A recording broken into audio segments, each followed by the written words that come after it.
माऊलीचा द्वितीय पुण्यस्मरण. वास्तविक पाहता माणूस येत नसतो आणि जात नसतो.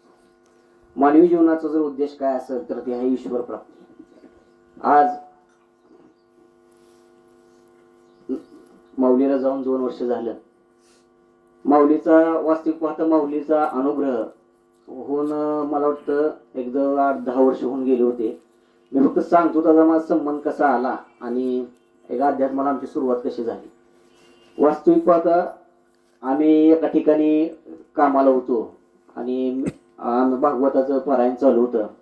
मग 5-6 वाजल्या म्हणून मी आपलं जिथं आम्ही कामाला होतो त्या नष्टेच्यात, मग तिथं आम्ही मग म्हणलं 5 वाजल्या ती काम होतं जास्त आणि त्यांनी म्हणले जरा 2 तास थांबा जास्त. मी म्हणलं नाही, म्हणलं मला भागवत वाचायला जायचं आहे म्हणलं. मग तिथं माऊली पण होता. मग माऊली म्हणला अहो ती मालक आहे ना आपल्याला कसं आहे. मी म्हणलं आपल्याला ज्या गोष्टीचे जे साध्य करायचं आहे त्या गोष्टीकडे आपली पहिली ओढ पाहिजे, काम काय होत राहणार आहे. मग ते म्हणलं कसं काय बाबा तुम्हाला एवढं ओढ कशी काय. मग म्हणलं नाही बाबा म्हणलं आपल्याला जे आमचं नामचिंतन आहे ते करायचं. मग तुम्ही कोण आहे, तुम्ही कुठला अनुग्रह येत आहे. मग त्याला मी सांगितलं बाबा मी असं असं आहे श्रीपाद बाबांच्या मालिकेचे आम्ही अनुग्रह. मग मला मी पण आहे की म्हणलं. मग तिथून मग मला ते समजलं की हे आपला गुरुबंधूच आहे. मग तिथून आमची सुरुवात झाली. वर्ष 2, 4, 5, 6 वर्ष आमचा चांगला सत्संग झाला. नेहमी माझ्याबरोबर उठणारा बसणारा माणूस. शनिवार होता त्याशी रोज येणार माणूस. 10-11 वाजले तरी अजून कसा काय आला नाही म्हणलं. रोज माझ्यापाशी येऊन बसायचा मग कामाला पंढरपूरला जायचा. मग ते शनिवारी आलाच नाही. मग आचार्य बाबांचा फोन आला असं असं झालं. पण त्यानं त्याचा एक अनुभव सांगितला बरं का. अशा ठिकाणी कामाला राहून सुद्धा अनुसंधानावर कसं असावं हे त्याच्याकडनं शिकता आलं. जिथं अफाट पैसा, जिथं मनाला तेवढा पैसा मिळत होता पण अशा ठिकाणी सुद्धा त्या तत्वावर आरूढ राहणं हे त्याच्याकडे शिकण्यासारखी गोष्ट होती. तर त्यानं अनुभव सांगितला. महाराज म्हणला मी पंढरपूरहून निघलो म्हणला, मग मी चिंतनात होतो म्हणला. मग येता येता म्हणला 8 रुपयापर्यंत मी माझ्या नादातच होतो म्हणला. आणि परत मला काय झालं मला कळलं नाही म्हणला. मी अनुसंधानात म्हणला माझे डोळे फक्त घरी आल्यावरच उघडले म्हणला. म्हणजे माझी गाडी इथपर्यंत कशी आली हे सुद्धा मला माहित नव्हतं. म्हणजे या नाम शक्तीचे ने पाडे हे अवघेचे का थोकडे सामर्थ्य असे चुकडे नामी आहे. नामधारकामध्ये किती ताकद असते हे त्याला अनुभवल्याने त्याला सांगितली. म्हणून आज येण्याचंही माध्यम ठीक आहे. आज जिकडं तिकडं वर्षात चालू आहे ती पुण्यस्मरण चालू आहे ती काय ना कीर्तनकार येतो आईचं आणि बापाचं सांगून जातो. पण नामधारकासाठी कारण मनुष्य देहाचे ज्ञाने सच्चिदानंद पदवी घेणे इतका अधिकार कृपालोकने नारायण दिला. ज्या सच्चिदानंदाची प्राप्ती करायची होती. कारण त्याची जर कंडिशन आपण बघत होतो. आम्ही येतो कधीच 3-4 महिन्यात भेटायला. आम्ही आलो तर ती त्यांना देत असं पण बाबा आली किती करायचा. किती अनुसंधान असेल. अरे आपल्या प्रपंचात थोडं जरी कमी जास्त झालं तर आपण लगेच ते नामाला दोष देतो, गुरुला दोष देतो, नवीन तर काय तिसराच मार्ग अवलंबवतो. पण एवढी कंडिशन येऊन सुद्धा त्या तत्वावर आरूढ राहणं, त्या अनुसंधान टिकवणं ह्या सोप्या गोष्टी नाही त्या. कारण जो सद्गुरूचाच अंकित होतो, ज्याला कळतं या नामाशिवाय काय नाही, असा दुर्लभ सर्वत्र दुर्लभ विराजाने असे साधक घरायला पण भाग्य लागतं. असे साधक आपल्या संगतीत याला पण भाग्य लागतं. असा साधक पण अशा साधकामुळे आम्ही पण घडलो. आज त्याच्या योगाने इथं येणं झालं. तर वास्तविक पाहता महाराजांनी आधी इतक्या आपल्याला नामाचं महत्व सांगितलं. कशासाठी बाबा मनुष्य देह कशासाठी. कसं आहे आडव्या खोब्याच्या माणसाला हे कळणारच नाही म्हणून उभ्या करण्याचा माणूस तयार केला. त्याला कळावं बाबा मानवी जीवनाचं देह काय आहे, मानवी जीवनाचं ईश्वर प्राप्ती आहे. आजपर्यंत आजा गेला पंजा गेला बाप मसना गेला देखत नेकत नातू पण तोही तैसाच झाला. आज कुणाचं 5 गेले, कुणाचं 10 गेले, कुणाचं 50 गेले, कुणाचं 65 गेले, कोणाचं आले तसे जाणार आहेत. पण मानवी जीवनाचं मूल्य काय बाबा. आपल्या आजानं परमार्थ केला, आपल्या आजानं प्रपंच केला, आपल्या पंजानं प्रपंच केला. पण साध्य काय झालं का. साध्य काहीच झालेलं नाही. जसं आलं तसंच गेले सगळं. मग बाबा आपण काय करायचं आहे, आपण कशासाठी आलोय हे समजून घेण्याचा मार्ग आता एवढाच आहे. शेवटची पाळी मनुष्य जन्माने चुकल्यावर मग फेरा पडे. आता जर आपण या जन्मात चुकलो, आता जर आपला विचार हुकला ना, जर आपण ह्या जन्मात सुद्धा आपण पोरं बाळ म्हैस शेती वाडी या गोष्टीच्या फांद्यात पडलो तर पुनरपी जननम पुनरपी मरणम. मग परत त्या जन्म मरणाच्या चक्रात आपल्याला पडावं लागणार आहे. मग आपल्याला रीतीचा परमार्थ कोण करत नाही. एक मनुष्य जात सकळ स्वभावताचं भजनशील झाले असेल कळ माझ्या ठाई. इथं प्रत्येक जन्माला येणारा मनुष्य हा भजनच करत आहे, पण भजन काय आहे हे समजायला तयार नाही. प्रत्येक जण म्हणतो आम्ही परमार करतो की, आम्ही ते वारी करतो की, हे वारी करतो की. अरे इथं माऊली सांगतात ज्ञानेश्वरीत हरिपाठात, मनोमार्गे गेला तो तेथेची मुकला, हरिपाठीच फिरवला तोचे धन्य. मनाच्या मार्गाने आपण सगळी परमार करतोय, सगळी कोण करत नाही असं नाही. कोण गणगापूरची वारी करतंय, कोण बाळूमामाला जातंय, कोण कशाला जातंय. पण नेमकं मानवी जन्माचं मूल्य काय आहे हे आपल्याला कळायला तयार नाही. कारण 6 शास्त्र, 18 पुराण, 21 उपनिषद हे काय सांगतात, हा सिद्धांत काय आहे बाबा, हा सिद्धांत काय सांगतो. प्रत्येक प्रत्येक ग्रंथ घेतला तर प्रत्येक देवाची माहिती आहे, पण शेवटी फिरून सिद्धांत एकच आहे. कारण गीता नाम विख्या सर्व वाङ्मयाचे मती, जेणे आत्मा रत्न हस्तगीत होय. ज्या सत्तेच्या जेव्हा आपण या गोष्टी करतो त्या सत्तेकडे फिरून यायचं आहे, परत अंतर्मुख व्हायचं आहे. माऊली म्हणतात याच जन्मी ओळखी करा आत्माराम, आणि संसार सुगम ब्रह्म, संसार सुगम भोगू नका. या जन्मातच आपल्याला आत्मारामाची ओळख करायची आहे, आणि त्या आत्मारामाची ओळख साधू संतांच्या कृपेने आपल्याला होती. कारण आपल्याला रीत कळली पाहिजे, आपल्याला रीत कळली पाहिजे. बघा एका माकडाला उड्या मारत असताना एक नारळ सापडला, त्या माकडाला भूक लागली होती. मग त्याला नारळ सापडला, तर नारळ हातात घेतला आणि तो वाजवून बघितला, त्यात पाणी होतं. मग त्याला समजलं यात पाणी पण आहे आणि खोबरं पण आहे. मग आता बाबा खायचं काय, आता मला माहित तर झाले. आता आपल्याला सुद्धा माहिती आहे आत्मा देव आहे, पण त्या माकडासारखी आपली गत आहे. त्या माकडाला कळलं यात पाणी आहे, आपली भूक भागणार आहे, नारळ आहे, पण त्याचा सोलायचा कसा, तेवढं त्याला नक मारत बसला. मग आता नक मारत बसलं तर ती नारळातलं पाणी आणि खोबरं निघेल का, नाही निघणार. मग ती तसंच वैतागलं तर टाकून दिला ती नारळाला, यात काहीच नाही म्हणला, आणि परत आपल्याला उड्या मारत बसला, वर झाडावर जाऊन बसला. आणि तिकडून एक जाणता माणूस आला, त्याला पण भूक लागली होती, त्यानं नारळ घेतला आणि बरोबर सोलला आणि फोडला, त्याला पाणी पिला आणि खोबरं खाऊन ढेकर देऊन निघून गेला. मग ते माकडानं बोललं, मला काही एवढं सोपं होतं, मला कसं काय कळलं नाही. का कळलं नाही तर रेत माहित नव्हती.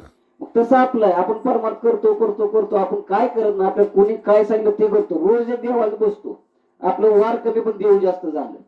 म्हणजे एवढा आपण भोगकलेलं वागतो. फक्त देव समजून घ्यायचा आहे. ओळखला हरी आणि साठविला पोटी, त्याला ओळखायचं आहे. एकदा ओळख झाली ना मग परत जास्त काही करायची गरज नाही. मग कसं आहे, हे कशासाठी, एक समजण्यासाठी एक रूपक आहे. त्या रूपकाच्या नादानं आपला तो सिद्धांत ओळखून घ्यायचा. पण तो सिद्धांत जोपर्यंत आपण अनन्य भावाने शरण येत नाही, सद्गुरूला शरण जात नाही, तोपर्यंत आपल्याला तो मार्ग कळत नाही. मग काय करायचं बाबा, सद्गुरूकडे जाऊन, किंवा आपण बरेच कीर्तन ऐकतो, बरेच मोठ्या मोठ्या बुवाकडे जातो, पण आज आपण लौकिकाला इतकं बोललो आहे की ज्याचा शिष्य परिवार जास्त त्याच्याकडे आपलं आकर्षण, जो माणूस काही दुधावरच राहतो त्याच्याकडे आपलं आकर्षण फक्त लौकिक गोष्टीकडे चाललं. आणि आपल्याला एखादा जर साधा माणूस, बाबा देव तसा नाही, देव समजायला खूप सोपं आहे, त्याला असं असं करायचं, पण आपल्याला किंमत वाटत नाही. का, काम करून साधं रोज कष्ट करणारा माणूस आहे, हाला काय देवाच कळतं. पण आपल्याला वाटतं एखाद्याला काहीतरी वेगळं असलं तर त्याकडे देव आहे, असं काही नाही. देव कसा कुणाला कळला, देव चोकोबाला कळला, देव सौताबाबाला कळला, देव सामान्य माणसाला कळला. का, तर त्याच्यावरती एक रूप आहे. त्यांनी काम करत करत हा परमार्थ केला. त्यांनी काही जगाला वेगळं काहीच केलं नाही. आता एक बुवा आला नाकानं दूध प्याला, लोक वाटलं वा बुवा किती पोचलेला. अरे काय करणार आहे, काय करावी ती 32 लक्षणे है नाही. काय वरच्या सोंगा डोंगाने काही होत नाही. फक्त जे नाम आहे अनादिकालापासून आहे त्याची रेत जर समजून घेतली ना, हा परमार्थ समजायला खूप सोपं आहे. आणि ह्याच्यासारखं सोपं काय नाही. आणि जर विचार केला, आता महाराजांनी एक दृष्टांत दिला मगाशी, ते लक्ष्मणाला मूर्छा आली आणि वैद्याने सांगितले की ह्याला संजीवनी शिवाय उठत नाही. तो लक्ष्मण कोण आहे, तो लक्ष्मण तुम्ही आम्हीच आहे की. आपल्याला पण मूर्छा झाली आहे ब्रह्मात, या प्रपंचात आपण मूर्छितच आहे.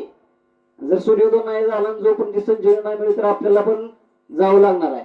मग संजीवनी आणायला गेलं बघून हनुमंतराय गेले. हनुमंतरायने ती संजीवनी आणायला गेले, बघायला गेले तर इतके अनेक वनस्पती होत्या.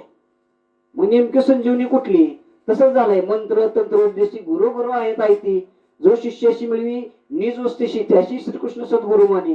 मग त्या डोंगरावर इतक्या वनस्पती होत्या, तर त्याची संजीवनी कुठली हे बघ हनुमंतरायला कळलं. मग ते हनुमंतरायाने अख्खा डोंगरच उचलून आणला.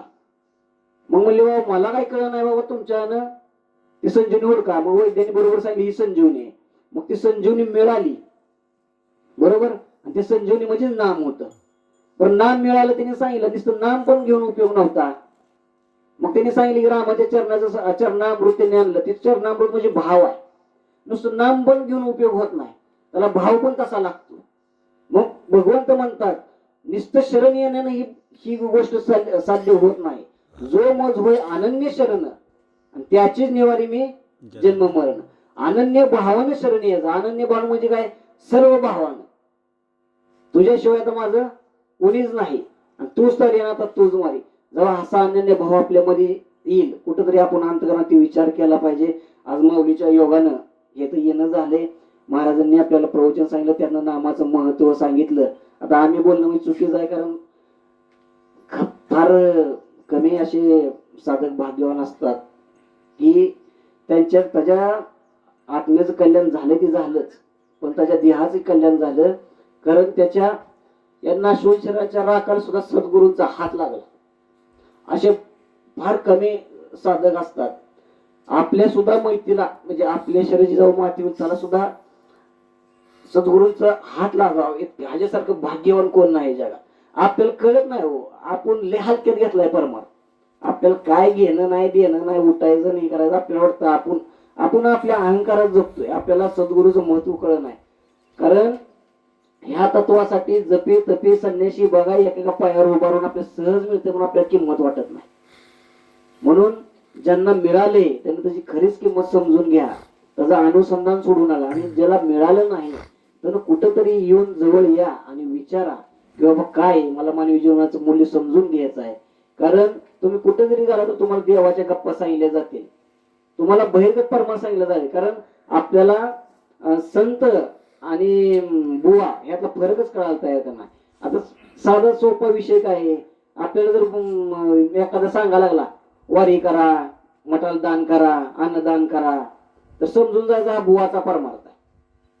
हा बुवाचा परमार्थ. जेवढा बाहेरचा परमार्थ सांगितला जाईल तेवढा बुवा लोकांचा परमार्थ आहे.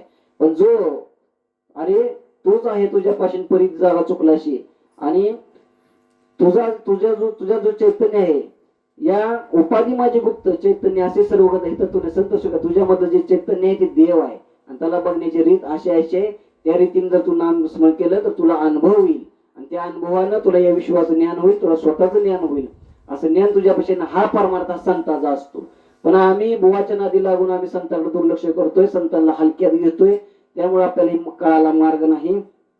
म्हणून जसं या मौलीने सांगितलं, गीता नाम विक्या सर्व वाङ्मयाची मध्ये ज्याने आत्मारत्न हस्तगत होय, तो आत्मा जर आपल्याला अनुभवायचा असेल, त्याचा अनुभव घ्यायचा असेल आणि त्याचं जे नाम मार्ग करून घ्यायचा असेल तर सद्गुरूला शरण जावा. माऊलीच्या योगाने इथं अनिकेत फुलगिरी वाटून माऊलीच्या योगाने इथं येणं झालं. भाग्यवान आहेत की त्याच्या पुण्यस्मरणात सद्गुरू इथं उपस्थित आहेत. आणि त्याच्या दैवा पार नाही, किती बोलावं तेवढं थोडं आहे. कारण हे भाग्य प्रत्येकाला लाभणार नाही, है नाही. जसं निवृत्ती दादाच्या आधी मौलींचं जाणं झालं, तसं मौलीचं झालं. लोकांच्या अनुषंगाने बघायला तर मौली साधा माणूस होता, एका पोरठोर होता, असं होता. पण ज्ञान दृष्टीने बघायला गेलं तर तो साधक म्हणजे काय साधा नाही. नवीन नवीन सच्चिदानंद पदार्थानं प्राप्ती करून घेतली, कारण त्याचा अनुभव आम्ही घेतला. जवळ सद्गुरू आल्यानंतर त्याचा श्वास वाढायचा, म्हणजे किती अनुसंधान असेल. तर तो सगळ्याला विसरला होता, पण त्याने सद्गुरूला नामाला कधी विसरला नाही. त्याने नुसतं नामच गुरु आहे म्हणून वाचला नाही, तर त्याने सद्गुरूच्या पण तत्वावर राहिला आणि सद्गुरूचा पण शरण राहिला. म्हणून बाबा आली त्याचा श्वास ऑटोमॅटिक वाढायचा. म्हणजे इतकं भाग्यवान असा असणारा माऊली. त्याचं 2 वर्षापूर्वी जाणं झालं, त्या निमित्तानं आपण इथं आलो. तर त्याच्या एक आठवणीसाठी त्यानं केलेला नामाचा जो प्रसार होता, त्यानं या नामाच्या प्रसारासाठी या ठिकाणी बऱ्याच वेळा कीर्तनाचं आयोजन केलं. या वाडी वस्तीवर सुद्धा नामाचा प्रचार होता. वाचणं सुद्धा अशीच होते की जेणेकरून हे सर्वांना कळावं, असं त्याचा भाव पण होता. म्हणून सतत ते महाराज आपले शिंदे महाराजांच्या माध्यमात मग सतत तिथं कीर्तन बाबांची करायचा. बाबा ही नाम सगळ्याला कळलं पाहिजे. किती असेल तळमळ त्याची, आहे नाही. म्हणजे अशा तळमळीचा एक कार्यकर्ता आपल्याला गेला, त्याची उणीव राहील आपल्याला. त्यानं त्याच्या जीवनाचं कल्याण केलं, पण संप्रदायाला त्याची थोडीफार उणीव भासतेच. कारण गोशाळा असेल किंवा सप्त्याचं आमचं मेळाव्याचे आयोजन असेल त्याशी धडाडीनं पुढं असायचा.